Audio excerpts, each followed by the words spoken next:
Oke, assalamualaikum warahmatullahi wabarakatuh. Balik lagi sama saya Hagil. Jadi teman-teman, pada video ini saya bakal nunjukin gimana caranya untuk mencegah corona yang kedua, yaitu batuk efektif.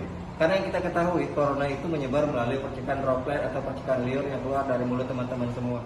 Jadi kalau kita nggak bisa mencegah itu keluar, maka virus corona bakal menyebar kemana-mana. Apalagi buat teman-teman yang masih nongkrong nih, udah jelas himbauan pemerintah untuk stay at home, di rumah aja atau tetap gunakan masker. Tapi masih ada aja ya orang-orang yang bandel untuk keluar kemana-mana tanpa menggunakan masker.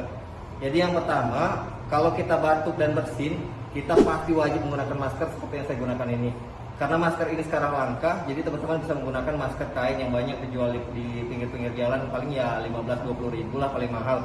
Terus cara yang kedua, kalau kita nggak punya masker dan kita masih batuk, itu kita bisa menggunakan tisu.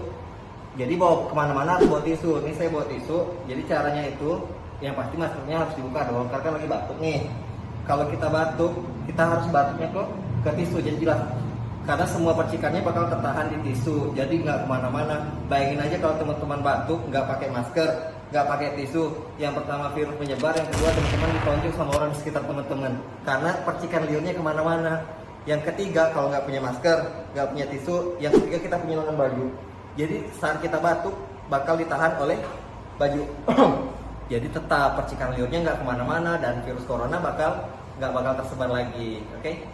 Oke, jadi teman-teman semoga video ini bermanfaat dan langkah-langkah yang saya jelaskan tadi bisa diterapkan oleh semua orang. Jangan lupa stay at home dan menggunakan masker.